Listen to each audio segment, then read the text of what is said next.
सुजस आवाज राजस्थान, एक आवाज जो हमेशा आपके साथ, जन जन के साथ हाजिर है। ताज़ा तरीन पेशकश।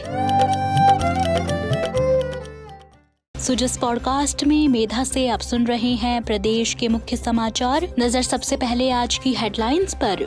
राजस्थान करेगा खेलो इंडिया यूनिवर्सिटी गेम्स 2025 की मेजबानी। 24 नवंबर से 5 दिसंबर तक होगा आयोजन। कल से प्रदेश में उप राष्ट्रीय पल्स पोलियो अभियान। 5 वर्ष तक के 1 करोड़ से अधिक बच्चों को पिलाई जाएगी दवा। और घूमर महोत्सव 2025 ने रचा इतिहास। एशिया बुक ऑफ रिकॉर्ड्स में दर्ज। मुख्यमंत्री ने प्रदेश वासियों को दी बधाई। और प्रवासी राजस्थानी दिवस 2025 की तैयारियों की मुख्य सचिव ने विस्तृत समीक्षा की। 10 दिसंबर को JCC में होगा पहला भव्य आयोजन। और अब सुनिए समाचार विस्तार से।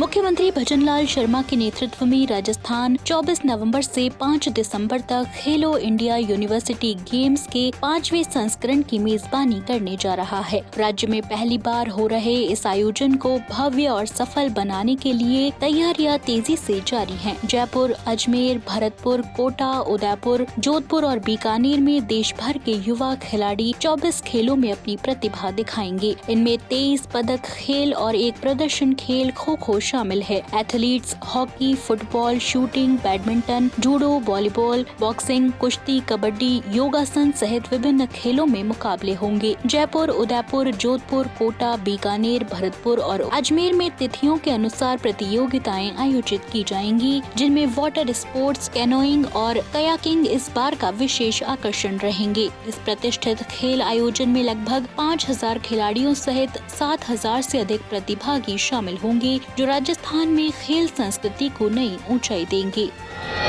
प्रदेश में उपराष्ट्रीय पल्स पोलियो अभियान कल यानी 23 नवंबर रविवार को आयोजित किया जाएगा। अभियान के तहत जन्म से 5 वर्ष तक के 1 करोड़ से अधिक बच्चों को निःशुल्क पोलियो प्रतिरक्षक दवा पिलाई जाएगी। चिकित्सा एवं स्वास्थ्य मंत्री गजेंद्र सिंह खीवसर ने अभिभावकों से अपील की कि वे अपने बच्चों को नजदीकी पोलियो बूथ पर अवश्य लाएं और 2 बूंद जिंदगी की पिलाकर उन्हें पोलियो से सुरक्षित करें। उन्होंने बताया कि भारत पिछले 14 वर्षों से पोलियो मुक्त है, लेकिन पड़ोसी देशों में संक्रमण के मामलों को देखते हुए सतर्कता अत्यंत जरूरी है। निदेशक RCH डॉक्टर मधु रत्नेश्वर ने बताया कि 23 नवंबर को सभी पोलियो बूथ चालू रहेंगे। इसके बाद अगले 2 दिनों तक स्वास्थ्य कर्मी घर घर जाकर उन बच्चों को दवा पिलाएंगे जो बूथ पर नहीं पहुंच पाए। अभियान के लिए प्रदेश भर में 58,823 पोलियो बूथ, 6,741 ट्रांजिट टीमें और 8,989 मोबाइल टीमें तैयार की गई हैं। अधिकारियों ने सभी अभिभावकों से सहयोग की अपील की है ताकि प्रदेश का हर बच्चा पोलियो मुक्त भविष्य की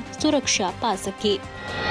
मुख्यमंत्री भजनलाल शर्मा ने कहा कि केंद्र और राज्य की डबल इंजन सरकार ने प्रदेश में पेपर लीक जैसी गंभीर समस्या का प्रभावी नियंत्रण कर मिसाल कायम की है। उन्होंने कहा कि भर्ती प्रक्रियाओं में पारदर्शिता सुनिश्चित करना सरकार की सर्वोच्च प्राथमिकता है। इसी दिशा में कड़े कदम उठाते हुए पेपर लीक पर पूरी तरह रोक लगाई गई है। मुख्यमंत्री ने कहा कि वर्षों से परीक्षा देने वाले युवाओं का विश्वास बार बार टूटता रहा था, लेकिन अब परिस्थितियां बदल चुकी हैं। प्रदेश में युवाओं को आज केवल और केवल योग्यता के आधार पर उनका हक मिल रहा है। बिना किसी व्यवधान और बिना किसी अनियमितता के मेरिट बेस्ड चयन सुनिश्चित करने के लिए प्रक्रियाओं को और भी मजबूत बनाया गया है। उन्होंने बताया कि डबल इंजन सरकार की प्राथमिकता है कि राजस्थान के युवा प्रतिभाशाली हों, आत्मनिर्भर बने और रोजगार के पर्याप्त अवसर प्राप्त करें। इसी कड़ी में विभिन्न विभागों में तेज गति से नई नौकरियों के अवसर सृजित किए जा रहे हैं ताकि युवाओं को उनके सपने साकार करने का मजबूत आधार मिल सके। मुख्यमंत्री भजनलाल शर्मा ने कहा कि पारदर्शी, निष्पक्ष और तकनीकी रूप से सुदृढ़ भर्ती व्यवस्था न केवल युवाओं का विश्वास बढ़ाती है, बल्कि एक विकसित राजस्थान के निर्माण की दिशा में बड़ी छलांग भी है। राजस्थान की समृद्ध सांस्कृतिक विरासत एक बार फिर वैश्विक मंच पर चमकी है। मुख्यमंत्री भजनलाल शर्मा ने घूमर महोत्सव 2025 के एशिया बुक ऑफ रिकॉर्ड्स में दर्ज होने पर समस्त राजस्थान वासियों को बधाई दी है। उन्होंने कहा कि यह उपलब्धि प्रदेश की लोक संस्कृति, परंपरा और सामूहिक उत्साह का अद्भुत प्रतीक है। मुख्यमंत्री ने कहा कि घूमर नृत्य राजस्थान की आन बान और शान है और इसका रिकॉर्ड स्तर पर आयोजन प्रदेश की सांस्कृतिक जीवंतता को विश्व पटल पर नए आयाम देता है। हजारों कलाकारों की एक साथ प्रस्तुति ने न केवल इतिहास रचा बल्कि राज्य की परंपरागत कला की भव्यता को भी नए अंदाज में दुनिया के सामने प्रस्तुत किया। उन्होंने कहा कि राज्य सरकार विकास के साथ साथ विरासत को संजोने के लिए पूरी प्रतिबद्धता से काम कर रही है। पर्यटन, कला, संस्कृति और लोक धरोहरों के संरक्षण को नई गति देने के लिए कई महत्वपूर्ण पहलें की जा रही हैं ताकि राजस्थान की परंपराएं आने वाली पीढ़ियों के लिए प्रेरणा बने। मुख्यमंत्री भजनलाल शर्मा ने कहा कि घूमर महोत्सव की यह बड़ी उपलब्धि न केवल राजस्थान की संस्कृति का सम्मान है बल्कि यह देश विदेश में सांस्कृतिक पर्यटन को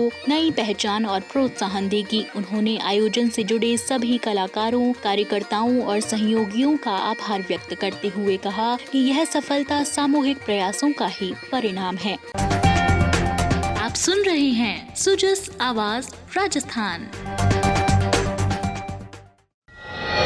मुख्य सचिव वी श्रीनिवास ने rising Rajasthan global investment summit 2024 के दौरान साइन हुए एमओयू की प्रगति की समीक्षा के लिए शुक्रवार को उच्च स्तरीय बैठक ली। उन्होंने बताया कि 7 लाख करोड़ रुपए के एमओयू पहले ही धरातल पर उतर चुके हैं, जो राजस्थान के मजबूत निवेश माहौल और उद्योग जगत के बढ़ते विश्वास का प्रमाण है। मुख्य सचिव ने विभागों को निर्देश दिए कि निवेशकों के साथ नियमित संवाद, सक्रिय भागीदारी और पारदर्शी प्रक्रियाओं को प्राथमिकता दी जाए ताकि शेष एमओयू को भी तेजी से लागू किया जा सके। उन्होंने लंबित मामलों के शीघ्र समाधान और परियोजना की त्वरित शुरुआत सुनिश्चित करने पर जोर दिया। उन्होंने कहा कि समयबद्ध क्रियान्वयन, विभागों की सामूहिक मेहनत और निवेशकों की चिंताओं के त्वरित निस्तारण से राज्य में सतत औद्योगिक विकास और बड़े पैमाने पर रोजगार सृजन का विजन पूरा होगा। बैठक में उच्च एवं तकनीकी शिक्षा, उद्योग, ऊर्जा, राजस्व, स्वास्थ्य, खान, पेट्रोलियम और आयुष विभागों के वरिष्ठ अधिकारी मौजूद रहे। इसी कड़ी में मुख्य सचिव वी श्रीनिवास ने सचिवालय में आयोजित उच्च स्तरीय बैठक में प्रवासी राजस्थानी दिवस 2025 की तैयारियों की व्यापक समीक्षा की। उन्होंने सभी विभागों को निर्देश दिया कि 10 दिसंबर को जेसीसी जयपुर में होने वाले पहले प्रवासी राजस्थानी दिवस के लिए समयबद्ध और उच्च स्तरीय व्यवस्थाएं सुनिश्चित की जाएं। मुख्य सचिव ने कहा कि यह आयोजन विश्व भर में बसे प्रवासी राजस्थानियों को राज्य के विकास से जोड़ने वाला महत्वपूर्ण मंच बनेगा।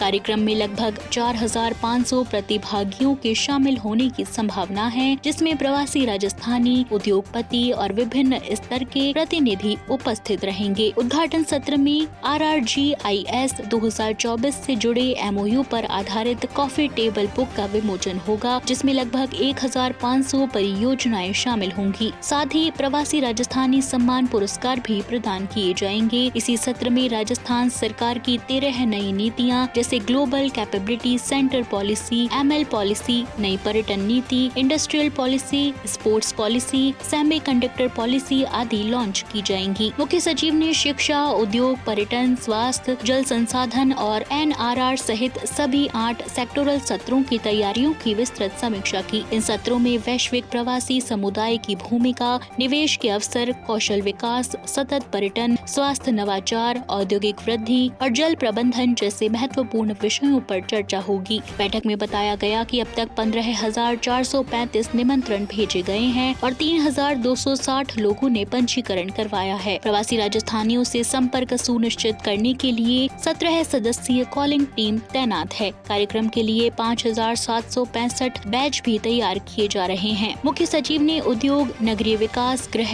DIPR और DOIT सहित विभिन्न विभागों को निर्देश दिए कि JCC परिसर, स्टेज सेटअप, सुरक्षा, ट्रैफिक, मीडिया प्रबंधन, हाई स्पीड इंटरनेट, आवास व्यवस्था और ब्रांडिंग कार्यों को तेजी से पूरा करें। उन्होंने कहा कि प्रवासी राजस्थानी दिवस राज्य की प्रतिष्ठा से जुड़ा आयोजन है और सभी विभागों के उत्कृष्ट समन्वय से इसे सफल और यादगार बनाया जाएगा। तो आज के सुजस पॉडकास्ट में इतना ही। मेधा को दीजिए इजाजत, कल फिर होगी आपसे मुलाकात। तब तक बने रहिए सुजस आवाज राजस्थान के साथ। नमस्कार।